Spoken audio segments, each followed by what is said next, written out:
Man is born free, and everywhere he is in chains. In a friend's kitchen during a lively party, you find yourself caught in a deep moral dilemma.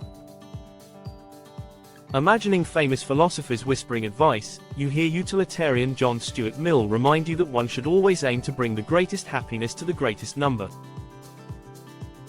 Aristotle, on the other hand, emphasizes the virtues of generosity and justice. Meanwhile, Thomas Hobbes claims, of all voluntary acts, the object is to every man his own good. In other words, Hobbes suggests that people are inherently selfish, so why shouldn't you just take that last cupcake for yourself? This debate over human selfishness is one of philosophy's oldest questions. Not your cupcake dilemma specifically, but the question of whether human beings are naturally self-centered.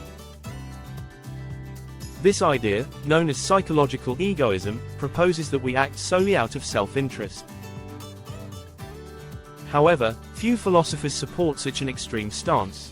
There is ample evidence that people often sacrifice personal gain, even their lives, for others. Studies have shown that even young children demonstrate helping behavior without any reward. However, many philosophers acknowledge that humans do possess a strong selfish streak. Immanuel Kant, a German philosopher, observed that while people often appear to act for others, we can never be certain they aren't driven by a secret impulse of self-love. For example, perhaps large charitable donations are made less for helping others and more for gaining social status or tax benefits. But not all philosophers view self-love as inherently negative.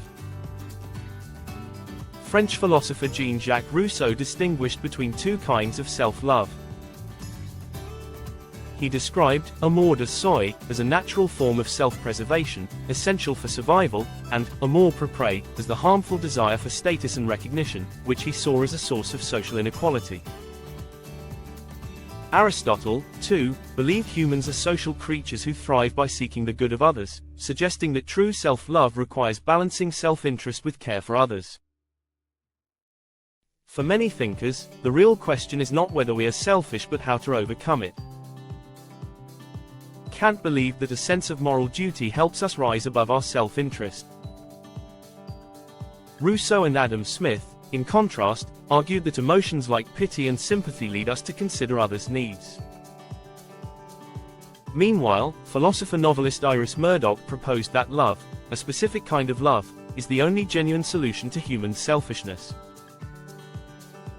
To Murdoch, selfishness goes beyond trivial matters, like grabbing the last cupcake. Instead, it's about seeing the world with oneself at the center, relegating others to supporting roles. Murdoch illustrates this with the story of a discontented mother-in-law who, while outwardly polite, resents her son's vulgar and juvenile wife. Murdoch argues that this mother-in-law embodies selfishness by viewing her daughter-in-law through the lens of her own jealousy and insecurity. Murdoch believes, though, that with conscious effort, the mother-in-law can learn to see her daughter-in-law more generously, not as vulgar or immature, but as straightforward and youthful. This shift doesn't mean she should put on rose-colored glasses. Instead, Murdoch defines love as the extremely difficult realization that something other than oneself is real. Murdoch suggests that we can all reach this understanding through what she calls attention. Influenced partly by Buddhist meditation, this practice involves focusing on the world beyond oneself. This might include engaging with art, learning new languages, or simply observing the environment. For Murdoch, the act of attending to the world beyond ourselves is essential.